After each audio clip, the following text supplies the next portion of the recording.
Okay, I think we'll make a start. Good morning and a very warm welcome, everyone, to Jubilee Scotland's webinar on COP26 and debt justice. Thank you very much for taking the time out of your busy schedules to join us today.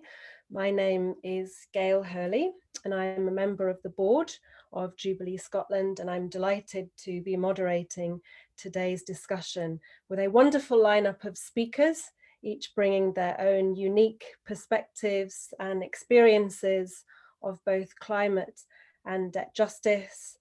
And it's great to be Scotland to be hosting COP26 this year. It's very much a historic time for those of us based in the UK as host of this year's climate change conference, and there's rightly significant pressure on governments, on private companies, and indeed on all of us to speed up action to tackle climate change. And this year's COP26 has very much been heralded a make or break moment for achieving the targets set out in the historic Paris Agreement of achieving or limiting global heating to 1.5 degrees. So the pressure is certainly on at this year's climate change conference.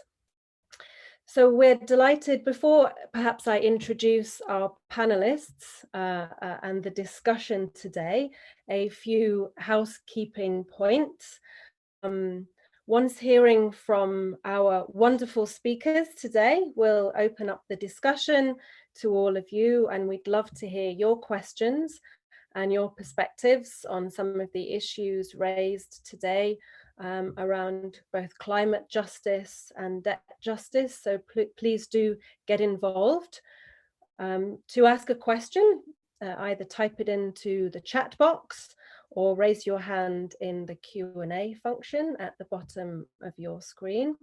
And also to let you know that we will be recording today's session and may post some of the highlights of the conversation to our website as well. And finally, we're probably aiming to close around midday, 12 UK time. But if there's anything else, our amazing team at Jubilee Scotland is on hand to assist, and many thanks to them for organising today's webinar. Thank you very much, everyone. So perhaps I can now introduce our wonderful lineup of speakers, which, as I said, each bring a very distinct and a unique perspective to today's discussions on climate justice and debt justice. So first, let me welcome Iolanda Fresnillo, my dear friend and colleague of many years. A warm welcome, Yolanda. Yolanda is a Policy and Advocacy Manager on Debt at EURODAD, the European Network on Debt and Development in Brussels, and she's been a long-standing campaigner and researcher on debt, both in Spain as well as globally. So hi, Yolanda, we look forward to hearing from you shortly. And second, I'm delighted to make a new friend on debt justice today from Zambia, which is very important to a country that's very important to many of our colleagues on the call today, because of course Zambia is one of Scotland's international development partner countries. Welcome, Mr. Eugene Kabilika, who is Director of Caritas Zambia. We're delighted to have you join us today, Eugene.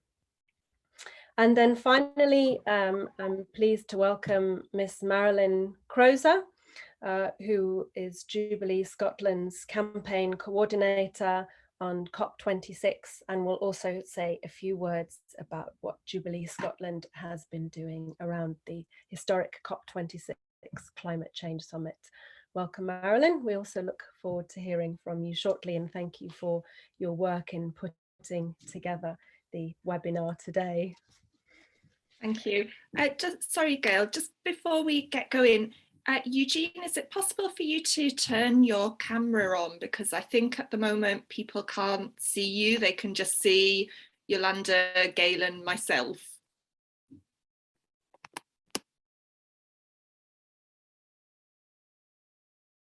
That's great, thank you. Perfect, we've got you now. Lovely to see you, Eugene. Thank you so much. I'm happy to be with you and to share with you.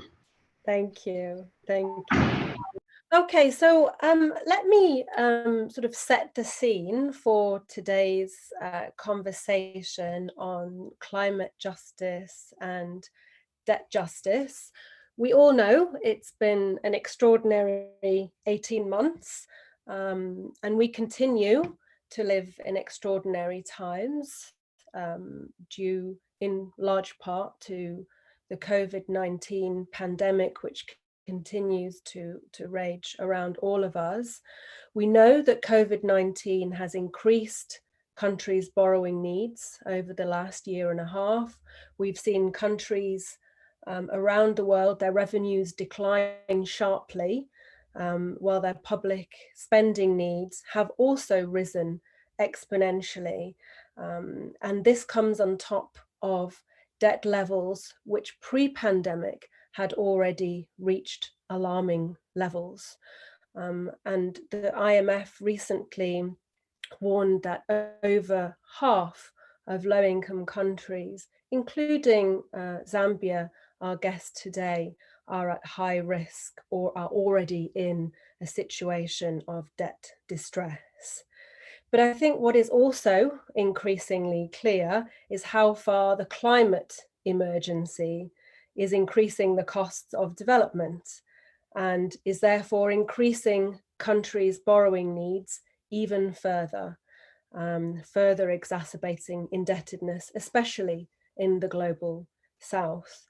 Countries are having to find additional resources to fund essential investments in climate change, adaptation and mitigation, and to rebuild following extreme weather events fueled by climate change. And not only do countries of the global south not have these additional resources, there's a particular injustice about the situation, given that the global south has contributed least to the climate emergency, yet is also experiencing its worst impacts. I think it's also important to remember that countries of the global south are also considered higher risk, and therefore their borrowing costs for development are often much, much higher than those of developed nations as well. And wealthier nations, I think it's also important to point out, and it will be high on the agenda of this year's COP26 climate change summit, that wealthier nations have failed to deliver on their pledge to make at least 100 billion in resources available annually to the global south for climate change adaptation and mitigation. They have failed to deliver on their climate finance pledges, which means, of course, that countries need to borrow even more in order to help make up that shortfall.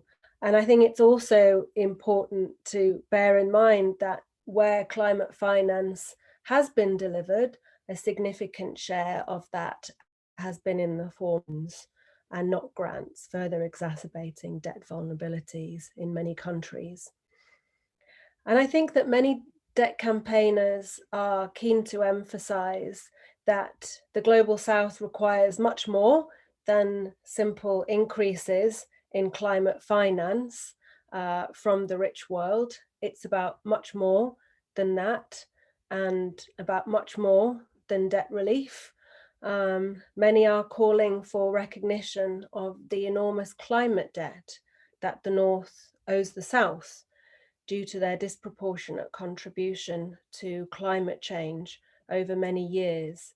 And according to this view, countries of the North are the ones that owe the countries of the South. The countries of the North are the debtors, and the question of loss and damage must therefore be addressed.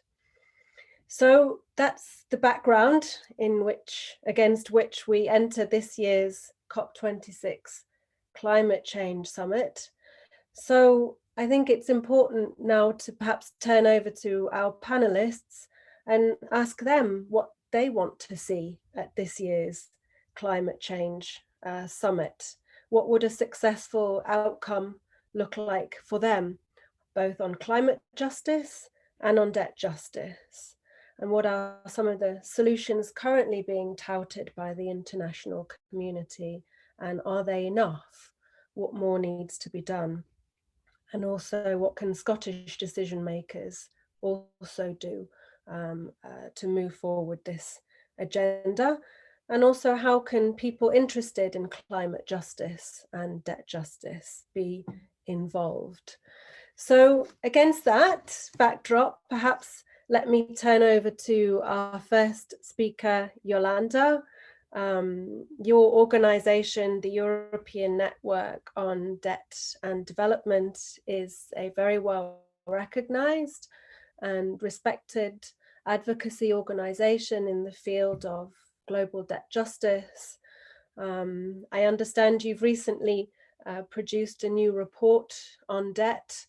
And I wondered if you could tell us more about what the data is telling us and why you're interested in this topic and what EURODAD is calling for at COP26 this year. Over to you, Yolanda. Thank you. Thanks a lot, Gail. It's great to be with all of you today, and thanks to Jubilee Scotland for organizing the event.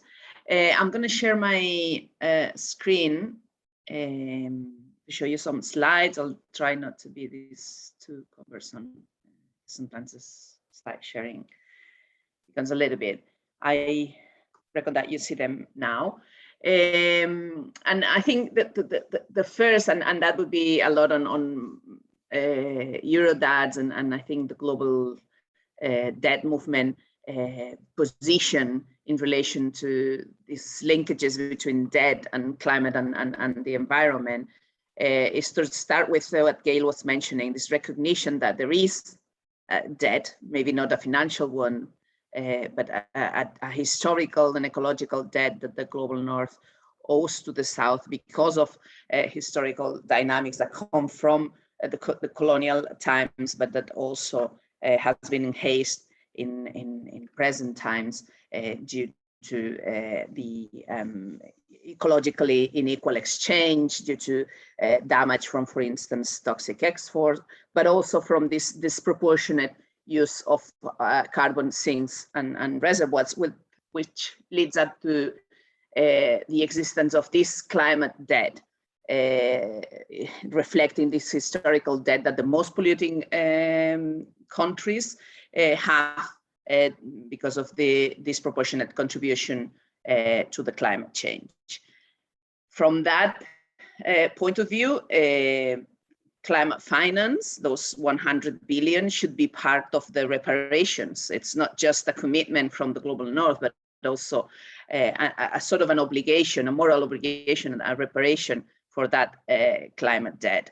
And the concept of climate debt goes beyond those kind of financial reparations, that could be climate finance, but also the idea of systemic change. It means ecological restoration, it means ending extractivism, it means ending subsidies to fossil fuels and shifting to new modes of production, of consumption, of distribution.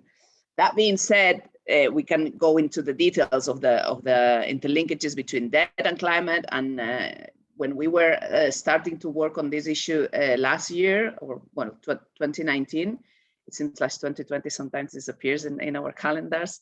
We end up with this text by a colleague from Jubilee Caribbean, Heron Belfon, and she was talking about the vicious circle between debt and climate, and how climate emergency was driving countries in the global south into more indebtedness, but also how the increase in public debt was making it more difficult for these same countries to actually fight the climate emergency, leading to this vicious circle. I'll go into some of these issues now and show some of the data that we're working on. And the first issue is how this climate emergency is fueling the accumulation of debt. And one of the main ways is that countries have little option but to borrow for investing in mitigation, so in reducing emissions, to adaptations, to adapt to the actual impacts of climate change, but particularly to fund the reconstruction and recovery after a climate extreme event. So when a hurricane hits a country, since there is not agreed finance for what we call loss and damage within the UNFCCC framework, countries end up borrowing to pay for those reconstruction and recovery costs. These are some of the examples of countries like Grenada, Vanuatu, Dominica. There are many others that after a hurricane hit, but this can be also explained in the case of important droughts, of floods and other climatic extreme events, and how debt to GDP increased 2 or 3 years after the event. The IMF has been recognizing it. The World Bank has reports recognizing this effect. And most importantly, in policymakers and decision makers in the global south, including prime ministers, in this case of Antigua and Barbuda and of Grenada, have been calling for debt relief after a climatic extreme event. So this would be kind of our first demand, our first call, which includes finance, non-debt creating finance for loss and damage after a climatic extreme events happen, but also a debt standstill, a debt moratorium when these events happen, and then a debt restructuring after the first emergency moments. So the country can actually use resources that are within the country to face the impacts of climate change. Furthermore, what we are seeing, and Gail also mentioned this, is that the climate finance that exists that doesn't begin to cover the financial needs of the global south to invest in mitigation and adaptation is mainly being channeled through loans. So 2/3 of climate finance today are being channeled through loans. Most of these loans, when it comes to bilateral financing, are concessional, so at low interest rates. But when we see climate finance channeled through multilateral development banks, for instance, most of the loans are actually non-concessional, so with higher interest rates and shorter periods for repayment. This means that the countries in the global south are actually paying back these loans, so are actually paying for the investment in climate resilience. Oxfam did a calculation with the data in 2018. And if we take into account the net public climate finance, so actually the amount that is new and additional to the country, and that it's the money that was actually received by developing countries when you retrieve debt repayments, including interest, we go from the $62 billion in public climate finance in 2018 to around $22.5 billion of net climate finance. So it's not only that we're not getting to the 100 billion, but that the net value of that money that actually gets into the global south countries, it's much lower than developed countries say. Another effect that we need to take into account is beyond climate finance, and there are several studies including the IMF, but also academic institutions that show how climate risks are increasing the cost of overall debt. So the most vulnerable a country is to the climate emergency, the more they pay to get indebted in general, not only to face the impacts of the climate crisis. There's this calculation that was made for the V20 group that includes around 40 countries. And the calculation is that in the past 10 years, these countries paid additional $40 billion in interest payments because of this bias against climate vulnerable countries. And that over the next decade, this is set to increase to up to 168 billion. This also creates a sort of a spiral, because the higher the vulnerability, the climate vulnerability is, the higher the interest rates, then the higher the debt is. And when a country has unsustainable debt levels, they also borrow at higher interest rates. So it creates a spiral, a sort of a speculative spiral of increasing interest rates. And then another issue that we need to take into account is how countries that have unsustainable debt levels, and maybe Eugene can tell us about the experience in Zambia, turn to exploiting fossil fuels, but also investing in energy sources that are not climate friendly, in order to make the repayments of this debt. Even the IMF, since the Paris Agreement was signed, has been recommending up to more than 100 countries the expansion of fossil fuel infrastructure, despite the Paris Agreement. And in most cases, this is in order to meet their the balance of payments equilibrium, so also to repay existing debts. So we have this vicious circle of debt and climate, and I think I saw a message in the chat before, and I'm going to finish with this, saying on asking for the impacts on children. We haven't looked specifically at the impacts of children, but we looked at the impacts of these two emergencies into women and girls, and we can say that both crises have cumulative impacts and additional impacts on women's and girls and gender justice. So for instance, a climate emergency has more impact on women because of loss of harvest, shortage of food, and increasing prices after a climate extreme event affects more women and girls than men, and particularly impoverished women, which is also the case when there is a debt crisis and there are cuts in public services. So this creates a cumulative impact on them, also in the issue of health or in the issue of violence against women, when there is an increased risk after a climate extreme event, but also resources are being cut to protect survivors from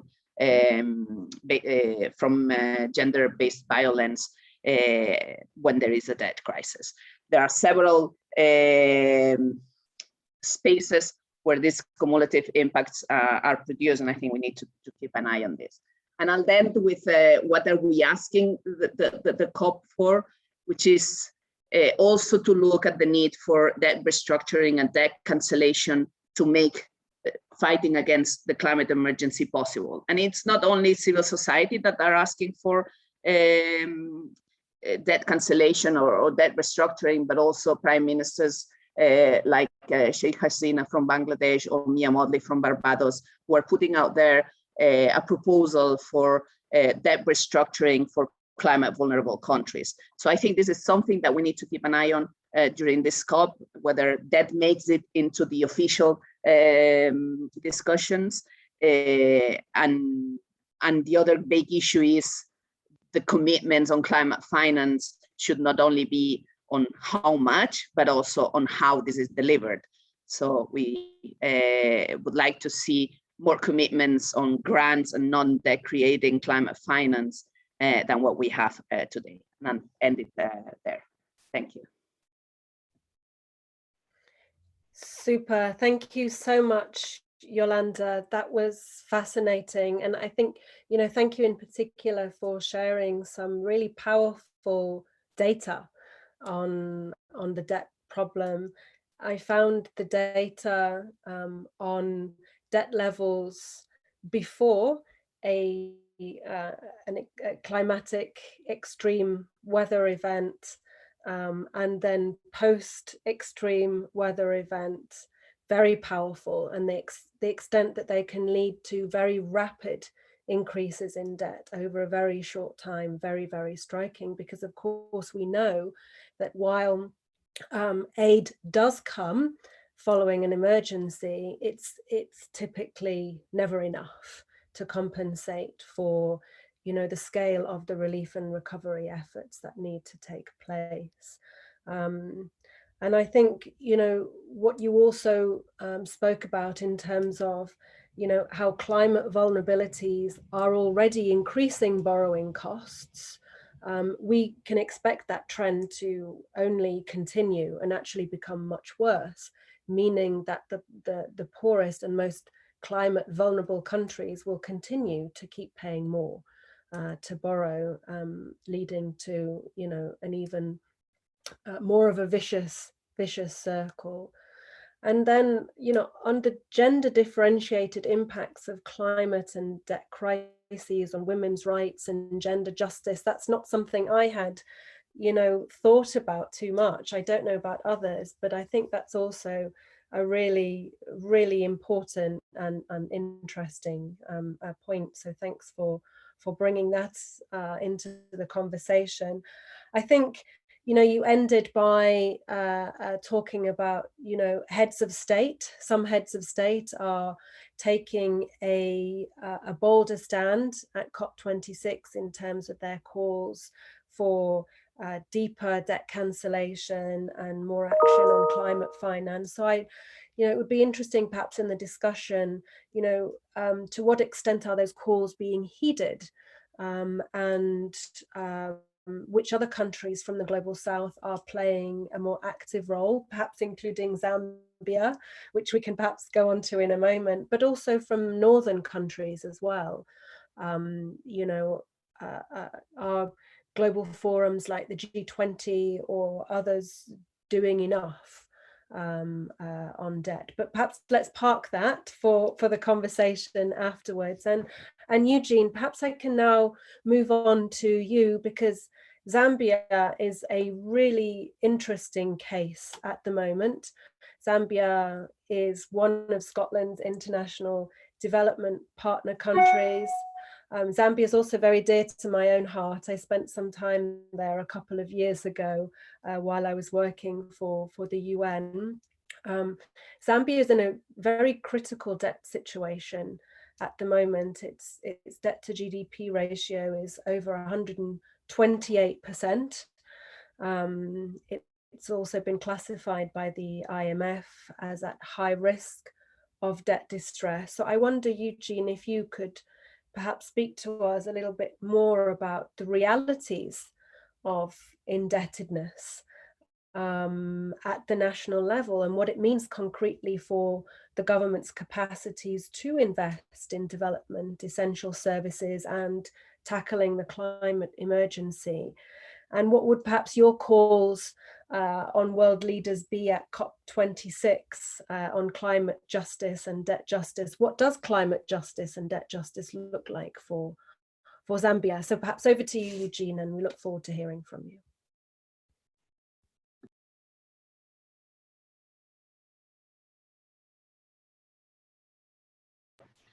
Thank you very much. If you don't mind, I would put off my video because the network system in Zambia is a bit unstable. If you have both the audio and the video, and then you have your audio being disturbed. Is that okay?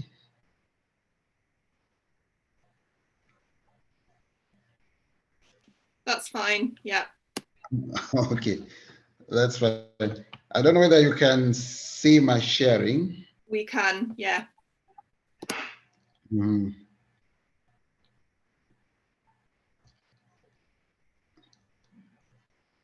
Ooh.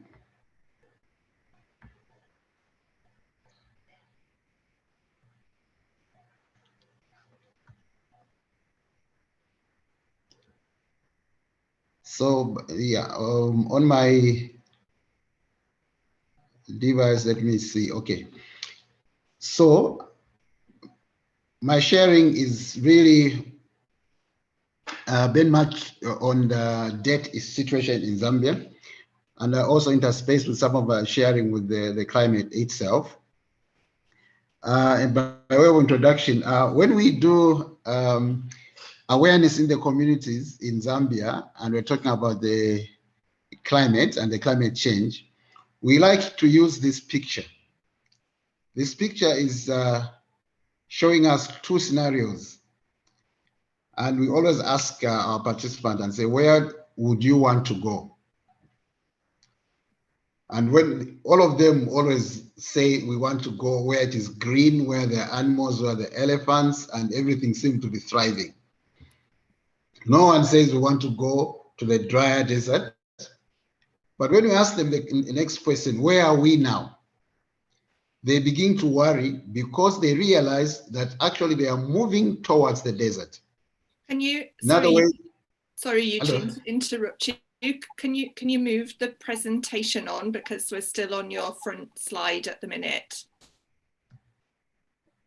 Oh, it's not moving. No, it's not. No. You might have to click okay, through. Let me if I share, sometimes when I share it, slideshow, it doesn't move. So if you don't mind, I can move it this way. I'll just remain in this direction. Is that okay? That's perfect. Yeah. That's moved. Okay, sure. So that is the picture that I was referring to. That when we do awareness raising in the communities, we always show them this picture and ask them a question: where do you want to do? Where do you want to go? And all of them always like to go in the direction where it is green. It is there are elephants and the trees are thriving, and nobody ever says they want to go towards the dry desert. But when we ask them, where are we at the moment, they always express worry because they do realize that they are fast moving towards the dry desert.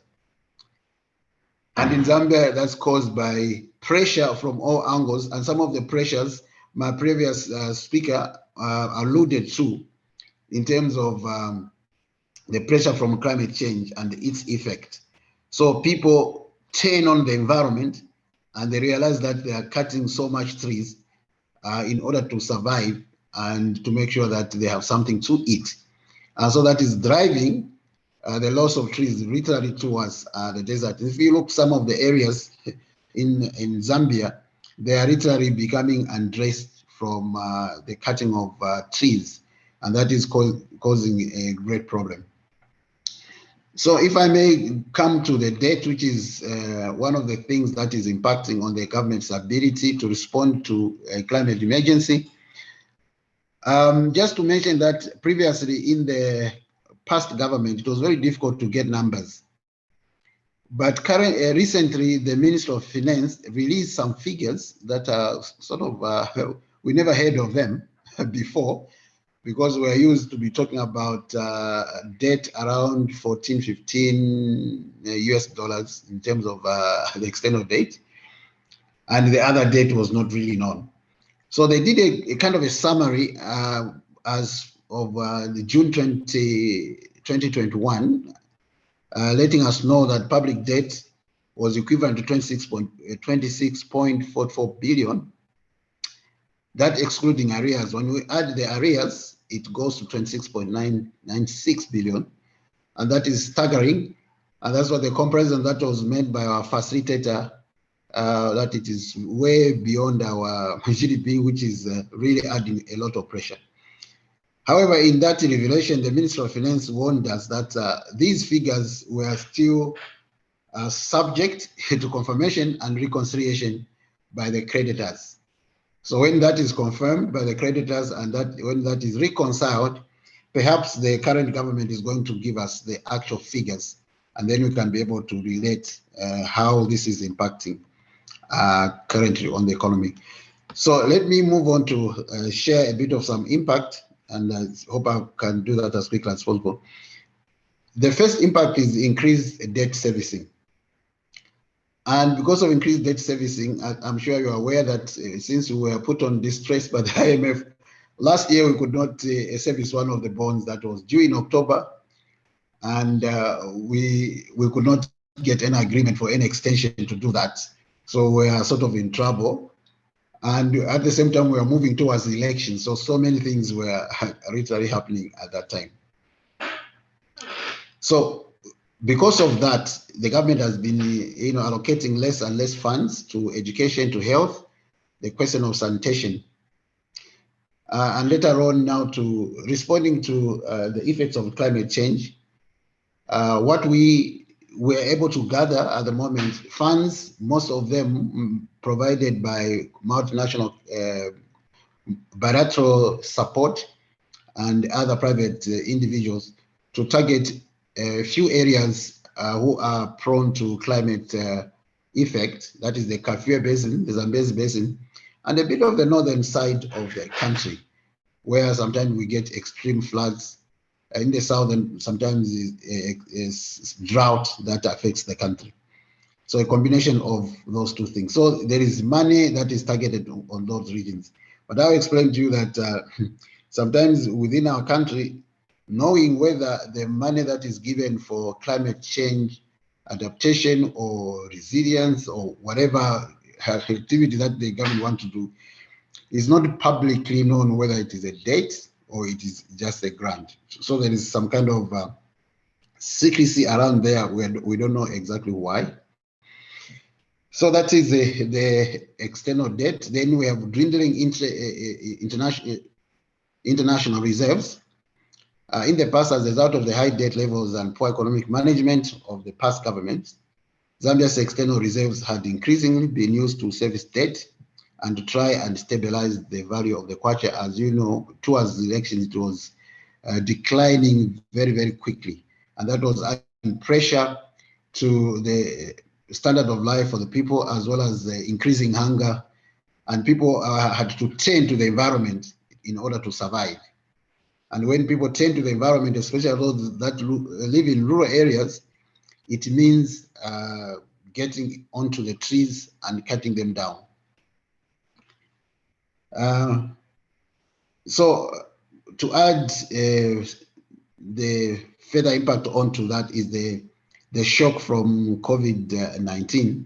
So if we have a combination of high debt and then we need to spend money to respond to the COVID-19 situation, it became difficult for the government to actually deal with that. Just to mention one example that I haven't put it there, that the country had been having difficulty to actually acquire its own vaccination, its own vaccines to vaccinate its own people.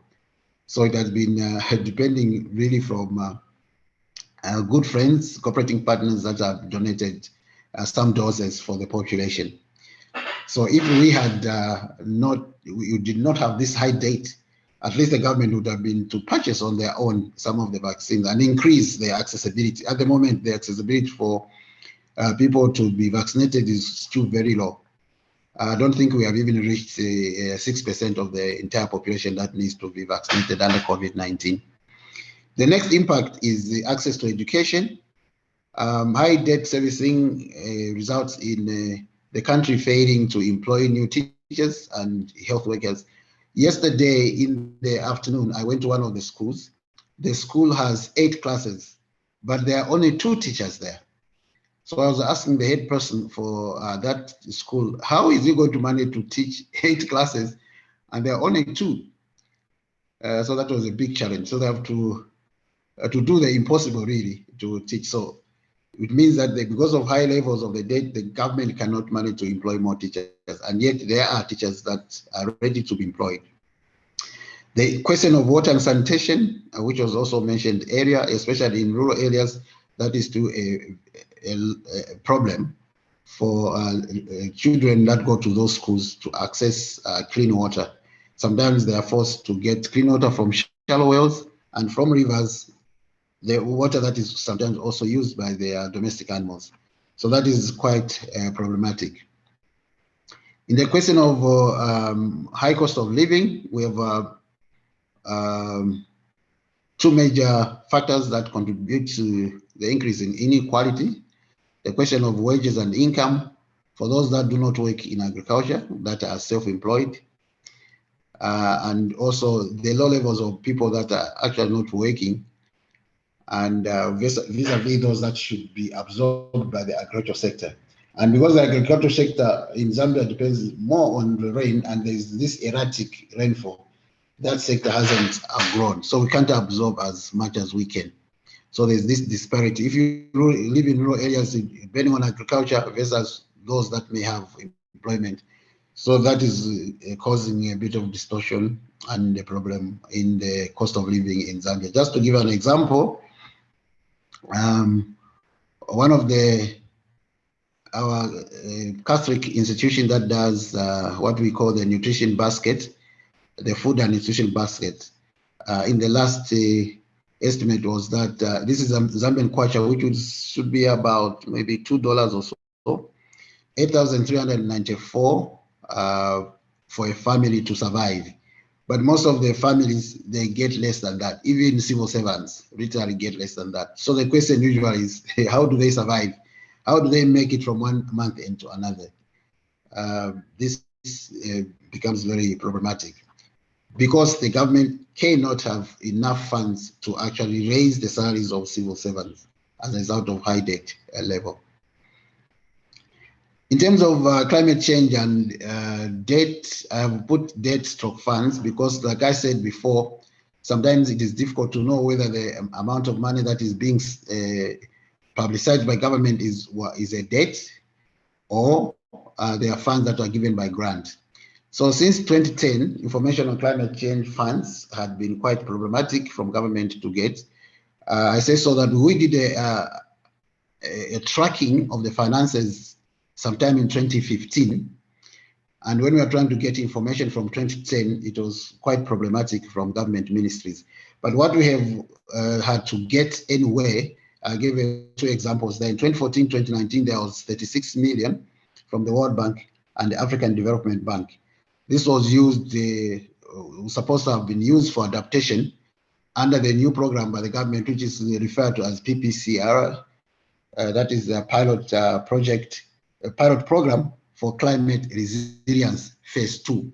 Apparently phase 1, when we were discussing with the people who were involved, it was most of the money was mostly used in administration and setting up secretariat and all that kind of stuff. So the picture was not good in terms of the impacting on people that are affected by climate change, but more towards administration to start up this program.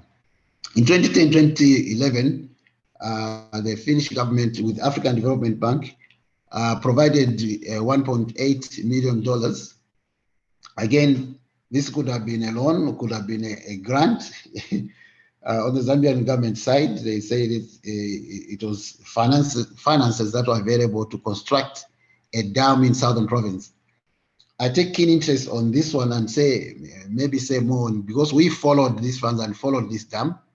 Apparently, it was extremely controversial because the dam was constructed to cater for the local community for their irrigation purposes because of less rains in that area. But it ended up the local community there losing their land to this project. And then I don't know, there seemed to have been an arrangement to get somebody who is not even part of the community that lost the land to manage the irrigation and then hire these people as laborers in the project that was formed. So at the time we went there, it was very highly controversial and people were angry and they felt very cheated. But those were climate change funds that were used to do that. But the local community were not benefiting. In terms of what we propose to as maybe measures to respond to this high debt for Zambia, our proposal is that it should be approached from a broad-based initiative. For Zambia, in addition to the goal of debt restructuring, which is being talked about now, rescue package, which the government is saying they are discussing with the IMF and World Bank, and also debt cancellation. There should be more other areas that should be, responsive to the question of the environment. Cancellation of the debt, having packages and all that without a direct program that will make sure that the funds that are available are responsive to the climate change. It will be very difficult to change the situation. There is also a problem with Zambia. Most of the debt is private, from commercial lenders. The other time when I had an interaction with the IMF and World Bank, how can they help to have the commercial lenders come to the table to discuss either restructuring or cancellation? How possible would that be? The answer was Zambia, it will depend on what program Zambia puts across. But we were discussing before the new government comes. So we wait to see what the new government will do to make sure that the broad-based approach to this debt question will move. What I call pressure on government to adhere to prudent economic management and expenditure. I work for Caritas Zambia, which is the faith-based organization. When I approached my board, which is the bishops of Zambia, and talk about debt cancellation, the key question they asked was, what happened to the debt we contracted? Can we have anything to show for it? That the money we borrowed, we used this, and the lives of people have improved. It's very difficult to do that. We can only maybe point to the roads and other, but roads only in the city, but not in the rural areas, perhaps where they're most needed. So it becomes difficult. So we feel that there is a need to put pressure to government to make sure that they prudently use those resources. If you are going to talk about cancellation or restructuring of the debt, whatever money will be left, the question of prudence management is important. For civil society can pressurize, but we have learned in the past that pressure from multilateral and bilateral cooperating partners can also help to change the government's behavior in terms of management of resources. Maybe we will need to have a long-term repayment package so that Zambia can have a breathing space to do that. But the question that remains is, who will help to convince the private commercial lenders to consider Zambia's debt or Zambia's case if we ask for prolonged period to repay? So that will be one of the questions that perhaps will come out from there. So may I then conclude by saying that it's worthwhile to note that during the years that Zambia experienced high debt and debt servicing, the economic growth was stifled and government could not adequately fund the social sector, leading to increased poverty, high cost of living, and widened equality gap. This was the period between 1986 and 2003. This is interesting because if you compare what is happening now, you discover that we are more or less like in the same period. So we say during the period when debt is low at the management and manageable levels, economic growth is strong in the country, emerging from debt classes. The growth comes back again. So we can give an example of Zambia in 2003 to 2010, when the debt levels were low, mainly due to restructuring of debt and the cancellation of the debt during the Jubilee initiative, which we are indebted to our colleagues from Scotland, from England, from America during the Jubilee movement. So that helped the government to really restructure the economy and we experienced high rate of growth during that time. But it is amazing how we moved from that growth to be indebted again. It is one question no one has really answered.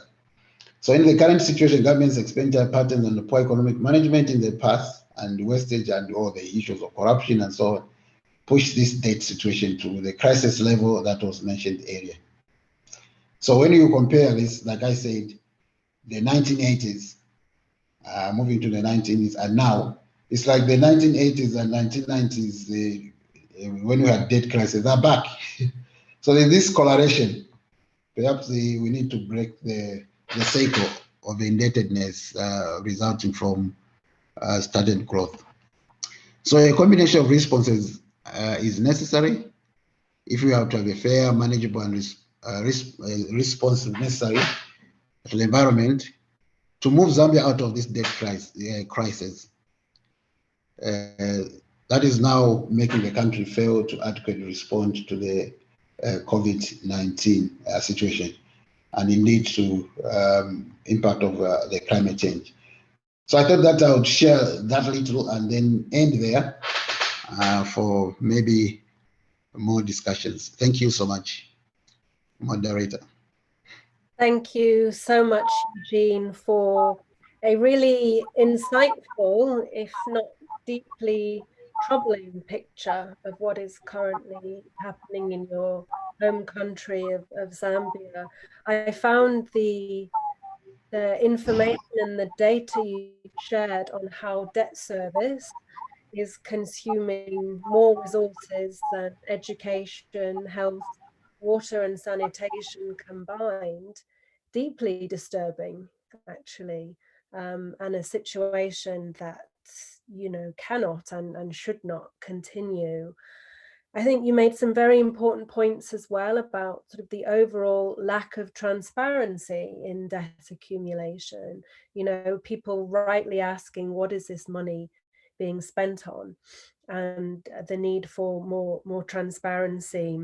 And this is an issue that's not, you know, just a problem in Zambia, but, you know, elsewhere as well.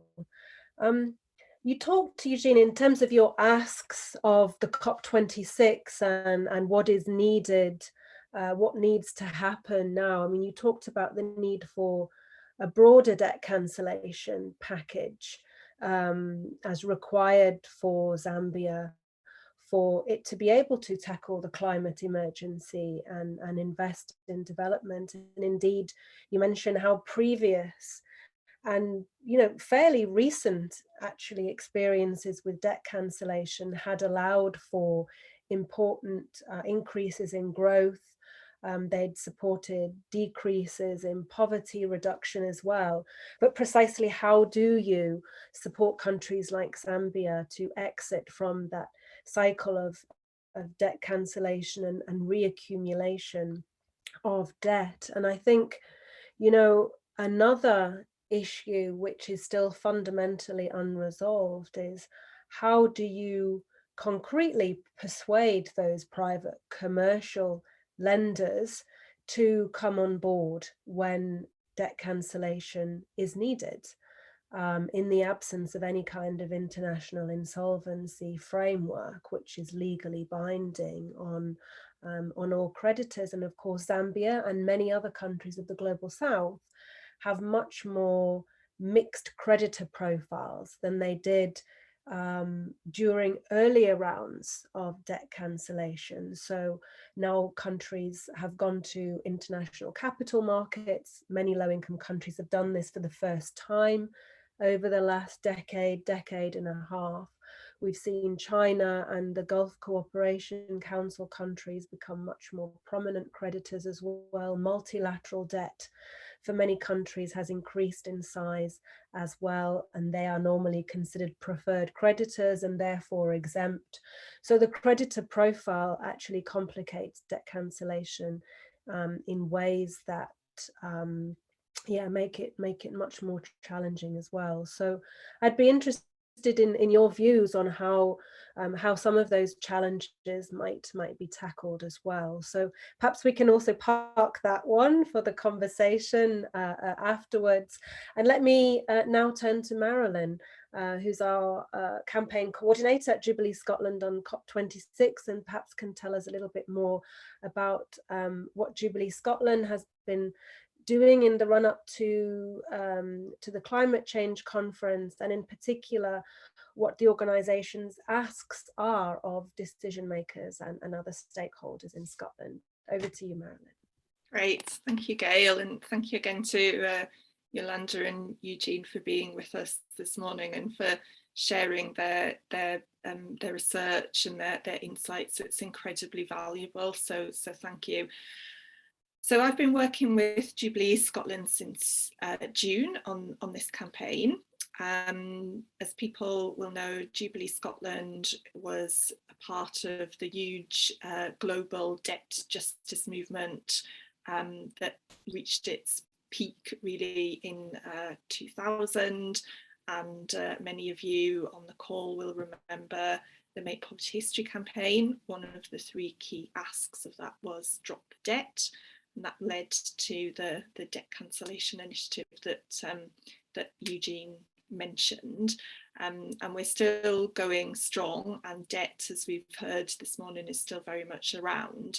So in the run-up to COP26, we wanted to think about what we could do to put pressure on decision makers in Scotland around the issues that we've heard about this morning, the issues of climate debt. What we didn't know, I think, at the time that the campaign was conceived was that that campaign would be taking place in the context of the worst global recession for a century that's led the World Bank to warn that poor countries' debt levels mean that they're at risk of languishing in a debtor's prison for many years to come, and that will set back progress towards achieving the Sustainable Development Goals extremely significantly. So risks of a lost decade people are talking about again. So that's the context. That's not, it's not just the climate emergency, it's also this poverty and inequality emergency as well. And we've heard how unjust that is, given that the world's biggest economies have contributed to high CO2 emissions through their disproportionate use of natural resources. Meanwhile, low-income, middle-income countries have not contributed at the same level, and yet they're suffering the worst effects. So we feel that COP26 is a really crucial opportunity for governments to make progress towards a deal that will break that crisis. And Scotland has demonstrated a very high level of ambition on climate change. It wants to position itself as a leader. And so ahead of COP26, we're calling on the Scottish Government to speak up on the issue of climate debt and to push other governments to agree a green recovery plan that should be aligned with the Sustainable Development Goals and the Paris Agreement, and should include debt relief to help spur an inclusive and sustainable recovery from the pandemic. And although Scotland itself is not a creditor nation, that's the UK that is the creditor, and Scotland is not a party to the Paris Agreement, it's a sub-party through the UK, it still has this opportunity as the host of COP26 and as a country that's set out a commitment to climate justice. And just to give a couple of statistics, Scotland has it's identified a number of countries as its international development partners. 2 of those are Malawi and Rwanda. Between 1997 and 2016, Malawi and Rwanda had average weather-related economic losses of $61.8 million and $3.3 million every year. So that's the cost of climate change to those already poor countries. And you can see that cost across developing countries. So the annual cost of adapting to climate change is estimated at 70 billion. For developing countries, that's expected to go up to 140 to 300 billion in 2030 and 280 to 500 billion in 2050. We've seen some pledges from wealthy countries towards the 100 billion target, but to date, the figure according to the OECD is that has only reached 79 billion, and Oxfam's analysis is that that figure is actually much lower because the 79 includes money that's already pledged. By 2018, 3/4 of that was in the form of loans that have to be paid back, not grants. So you can see there a massive problem. Countries are already spending huge amounts on debt repayments. It's 300 billion annually, according to the World Bank and the IMF. And we've talked this morning about how natural disasters lead to further indebtedness. So what we want Scotland to do, the First Minister in 2020 said, we recognise our moral obligation to set the world on course to net zero in the way that is fair for all. And so we're asking MSPs to call on the Scottish Government to use its voice as the COP26 host and make a high profile statement calling on wealthy nations, including the UK, to increase grant-based climate finance to well over 100 billion a year, with a particular focus on increasing finance for adaptation, least developed countries and small island developing states, and to make progress on international discussions to agree further forms of grant-based finance, including a mechanism to compensate for loss and damage due to climate change and reparations for climate debt. We also need debt repayments to be suspended for countries which are impacted by extreme weather events and climate-related disasters, and debt cancellation should be offered to all countries that need it.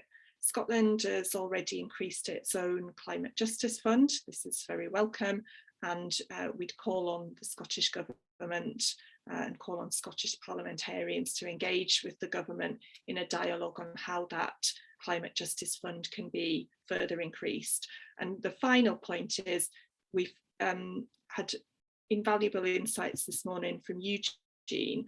One of the steps that the Scottish Government can take is supporting the kind of work that Eugene and his colleagues are doing, and supporting research and analysis that's led by civil society organisations in Scotland's international development partner countries, one of which is Zambia, on what their solutions are to the climate debt problem, because much of this discussion happens at an elite level.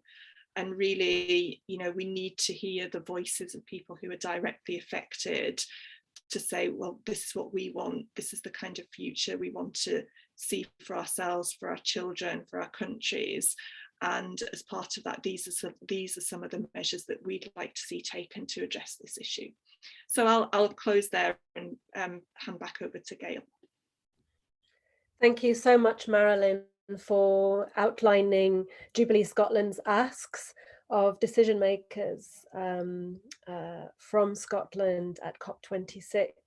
I think the call for more grant-based financing is, you know, is hugely important, and you know, deeper debt cancellation for those countries that need it. I mean, these are fundamental, I think, if countries are to be able to effectively tackle the climate emergency.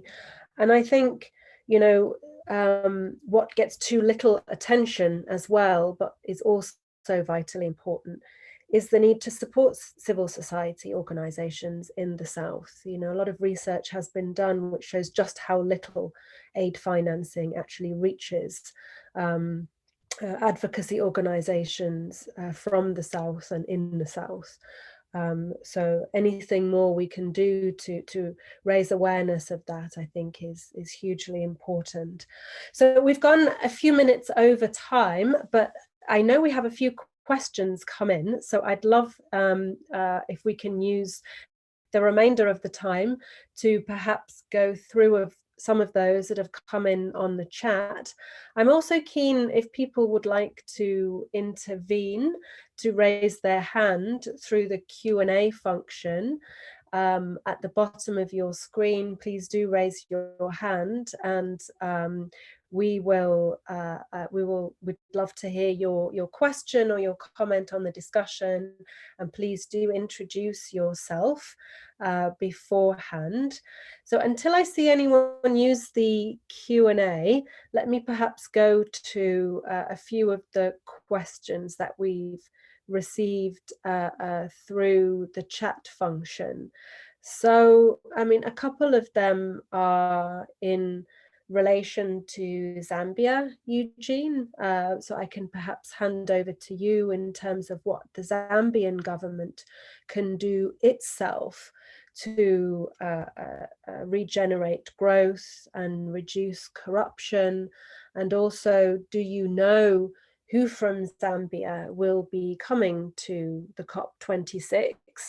And, you know, from me, is your government taking a bold and ambitious stance on debt at COP26?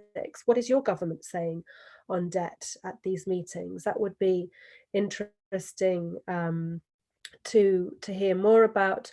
Yolanda, perhaps I can also ask you to perhaps speak about, you know, which other countries, both from the global south and the global north, are calling for more ambition on debt. You know, are there any? And what can we perhaps realistically expect? And, you know, Emily from Jubilee Scotland has also asked for everybody. We have high expectations for the outcome of COP26. We know the negotiations have been difficult in advance. As Marilyn said, the economic backdrop is very challenging. The pandemic has made negotiations harder. Some have been critical of the UK government's sort of efforts as well in advance of the COP to secure agreements on key issues.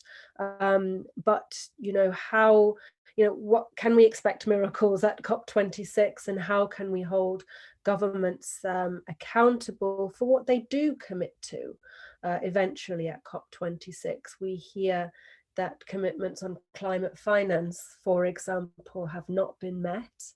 And it will take until 2023 to meet those climate finance commitments at the earliest. So what can we do to hold governments accountable for their commitments?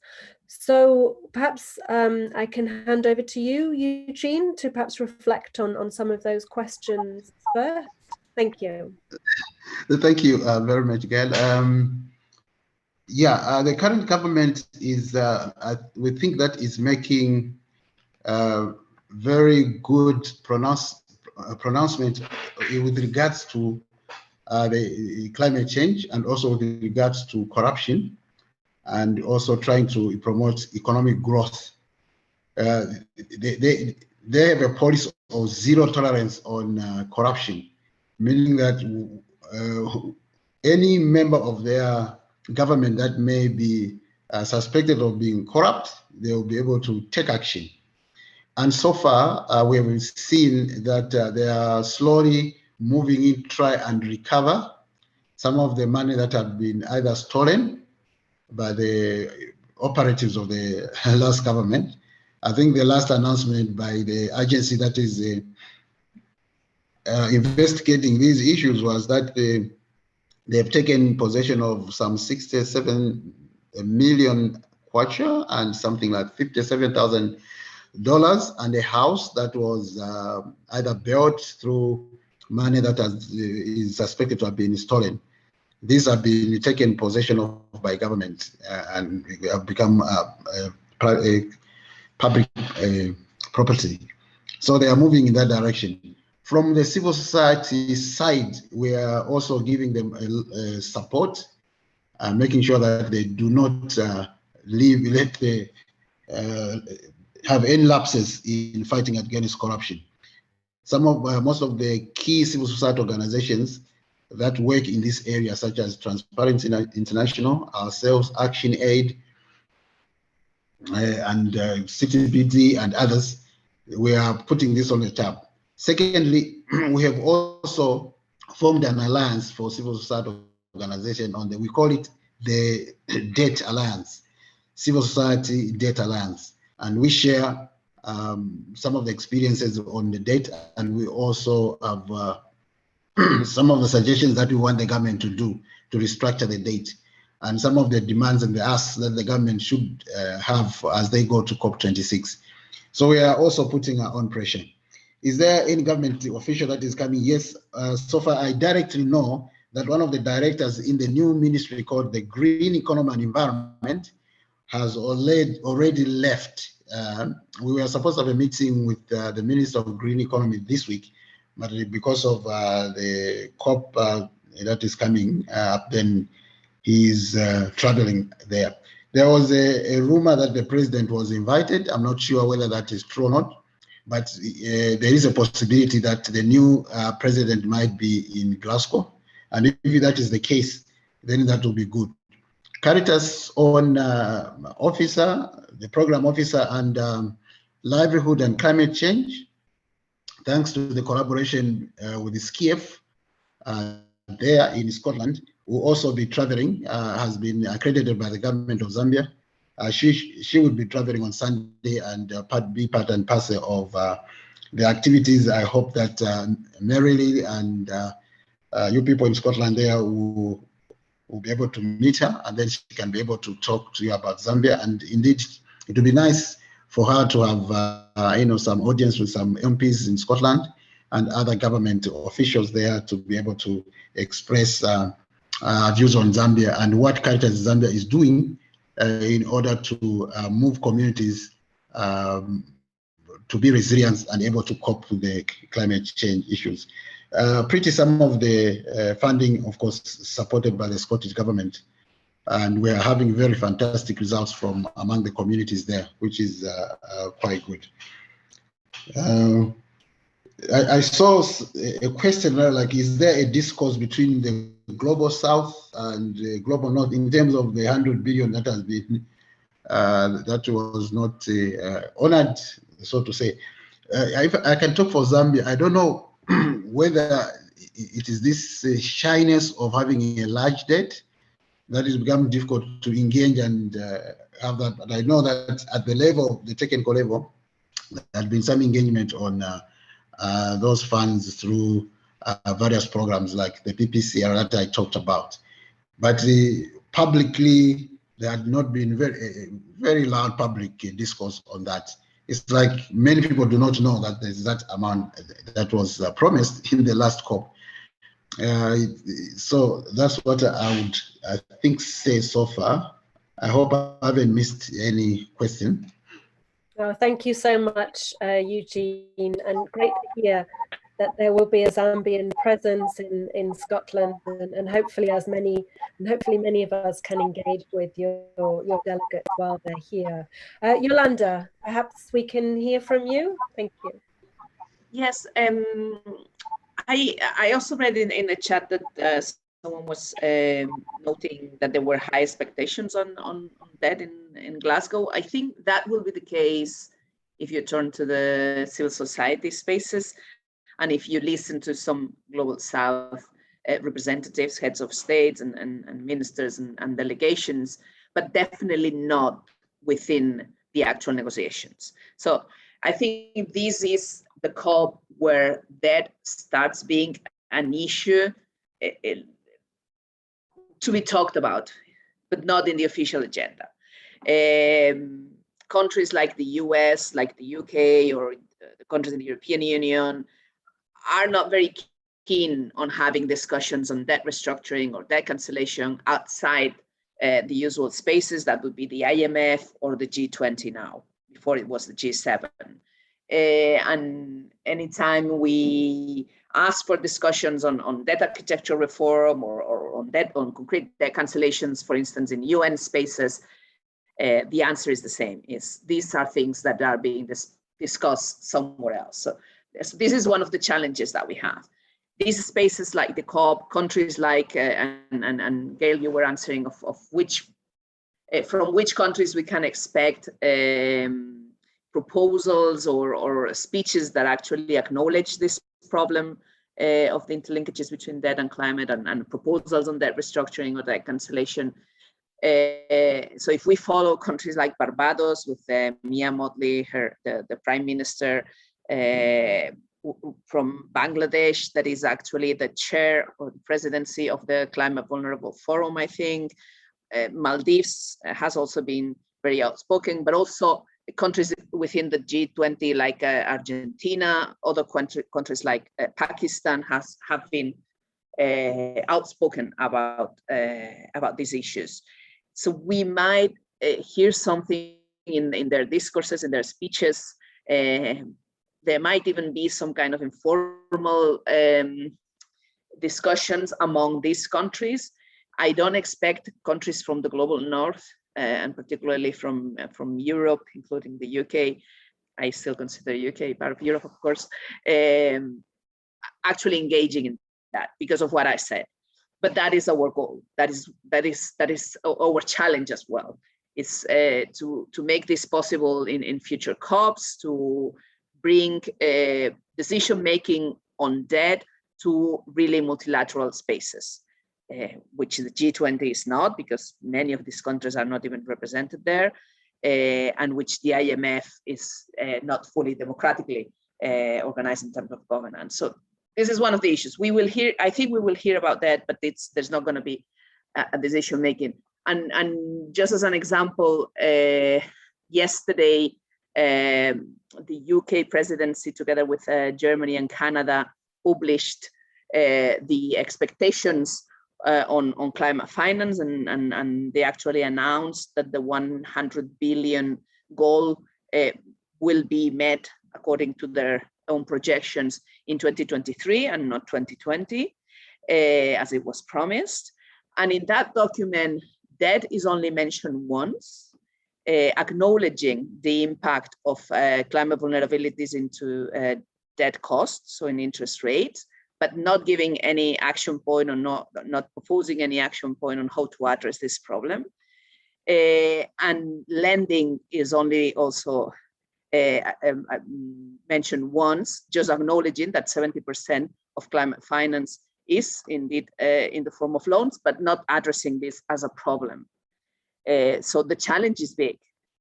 I have to say that civil society have just started looking at it. So when these things happen, it normally takes some years to actually make it to decisions to be made in these spaces. So we need to be patient. We need to be constant. We need to keep working on it.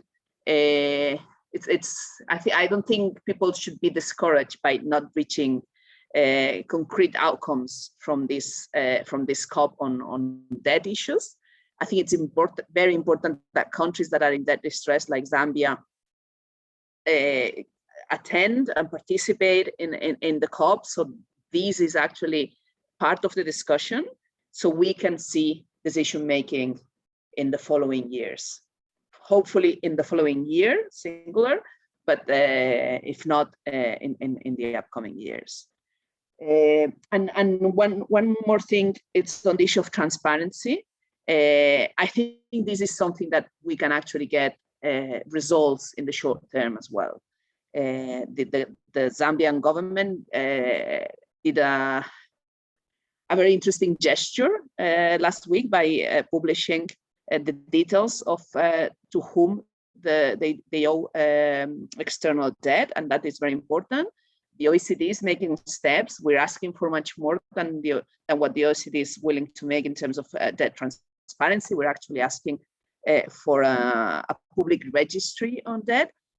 And having that together with climate finance transparency will make our work much, not just easier, but much more effective in terms of actually pursuing decision making to make climate finance better, not only bigger, but better in terms of non-debt creating, but also to put more pressure on the creditors, and concretely private creditors, to participate in debt restructuring processes. So I think this is a space that we can actually gain some progress in the following months and year. Oh, thank you so much, Yolanda. And I think those are really encouraging words to close on, actually, that progress is possible, that, you know, while the challenge is big for all the many reasons you've outlined and as we've discussed on this webinar, that CSOs are engaged they're mobilized, they're passionate about this issue, and it's our collective responsibility and I think desire to keep this issue high on the political agenda. I don't think it's going away. So, you know, I think that it's incumbent on all of us to keep up the excellent work to analyze the data, and, you know, speak to our various constituents and stakeholders about, you know, about what's at stake, because at the end of the day, it's about both people and planet, and that's what we all care about. So with those final words, let me close today's Jubilee Scotland webinar on COP26 and debt justice. Thank you very much to all of you for joining us. Thank you to our panelists for their insights and for taking the time to join us. Thank you to the Jubilee Scotland team for organising it, and we look forward to continuing the conversation with all of you on these important issues and continuing to move forward and strive towards debt justice. So thank you again, and I wish you all a very pleasant afternoon and a very successful COP26 as well. Thank you. Bye-bye. Thank you. Bye-bye. Thank you. Bye. Bye. Thank you.